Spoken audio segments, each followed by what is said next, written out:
I show in speaking engagements and expos gets very heavy.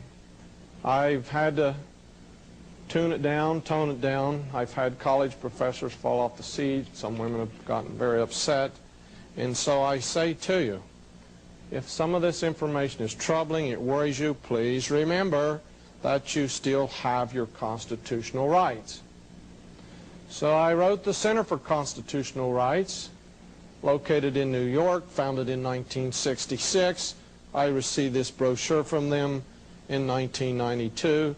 You may write them if you need to. You need not ask. I'll give you the address. It's 666 Broadway in New York.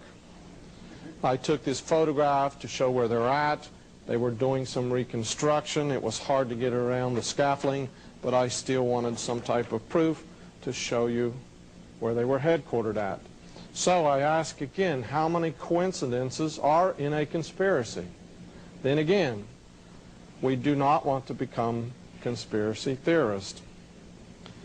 In 1933, there was a president, and he was the 32nd president of the United States. This is a photograph of the president in 1935 attending a meeting of a certain fraternity. Two of his sons are in the background. In 1933, he passed legislation which has controlled a lot of patriotic, a lot of constitutional issues. It's known as the War Powers Act. In 1933, he also demanded that all the gold be turned into the government. You would receive a prison term or a very heavy fine if you did not turn in your gold in 1933. There were things happening on the other side of the ocean. I won't say which rich man in New York. His family's very well known. The four brothers seemed to control politics in the United States. One of them told his dad, we could set up Hitler on the other side of the ocean without being elected if you'll use this method. His father said it was a great idea. Hitler moved into the Chancellery. 1933, the first detention centers were created in 1933. The first pickup of citizens in Germany happened in 1933. Back on this side of the world, two men, a member of a secret organization that goes to 33rd degree, one named Laurel and one named Hardy, made a movie for the year 1933. You may rent it at your video store. It's called Sons of the Desert. Watch closely. You'll find a secret message inside of this movie that was planned to come out in 1933. And again, the Vice President of the United States, on your right, Henry Wallace, was a known occultist. I found out this information. It's available in your public library. It's very easy to find. It is no secret. Henry Wallace decided it was time to put the reverse seal of the United States on the back of the dollar bill. Again, the year was 1933. I ask you, did this happen by coincidence? Did they decide in the middle of 1933 to do these things, or were they planned well in advance? Please note, that's Harry Truman. He's being sworn in as the Vice President as Henry Wallace is exiting. That would make Harry Truman the 33rd President of the United States, and this is from Life magazine. So there were a lot of things going on in 1933. They were not there by coincidence. They were planned many years in advance. Now, if we would move ahead to the year 1966, there were a lot of things going on in the United States in 1966. For example, this man, now deceased, Anton LaVey, created the Church of Satan. It was founded in San Francisco on May the 1st, 1966. May the 1st is, again, an occult holiday, one of the high days in the occult. It became a tax-free, exempt, I hate to use the word, but it was a church, the Church of Satan. People say, well, you know, it was just circus showmanship. They actually didn't become involved in anything. Sammy Davis Jr. was a member. He stated on television that he was a member for 2 years, and he was ashamed of some of the things that he participated in while a member of the Church of Satan. Sammy Davis Jr.'s daughter said he wasn't in it 2 years, he was in it 15 years, and I will not tell you all the rights she said he participated in.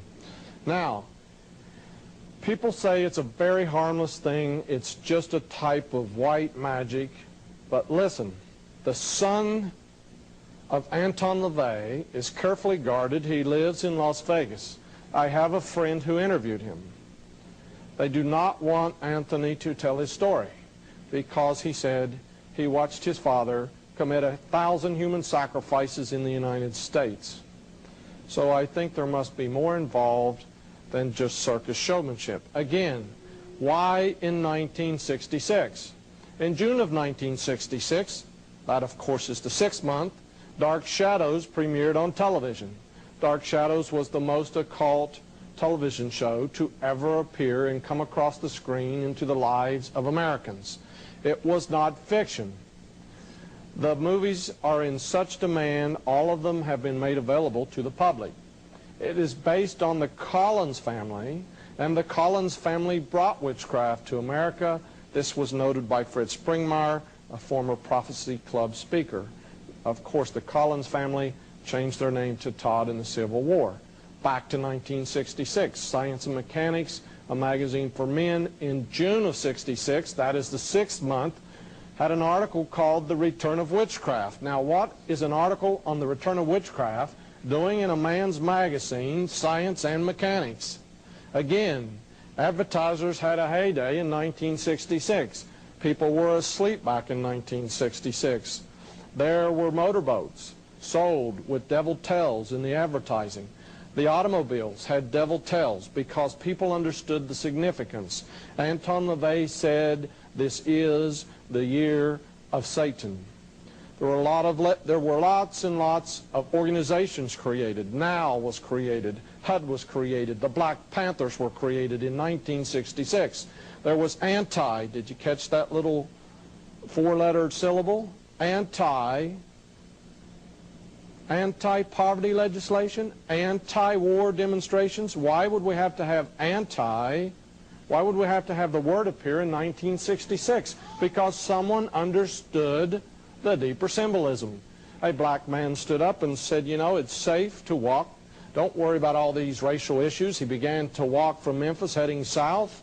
He was shot on the 6th day of June in '66 because some people wanted racial tension to go to an all-time high.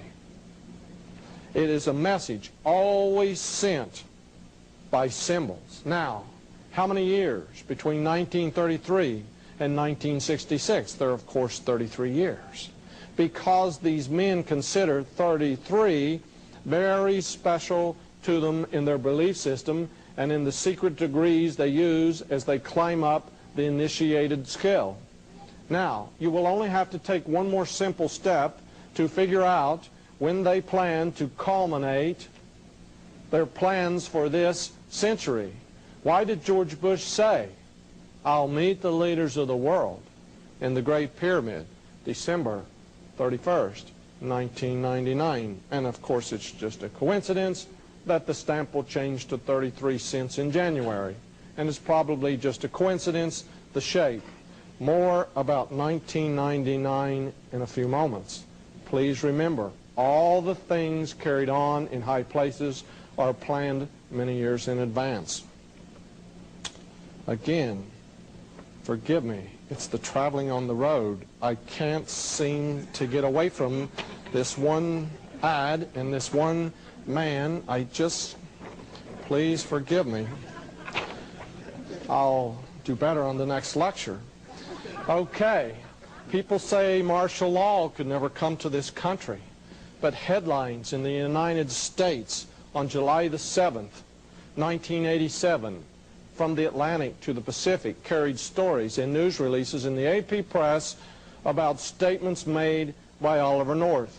Some of the headlines read, "Secret Government Alleged."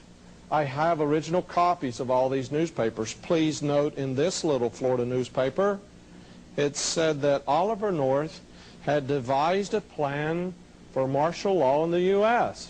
What in the world would we need martial law for in this bastion of freedom? How many years have gone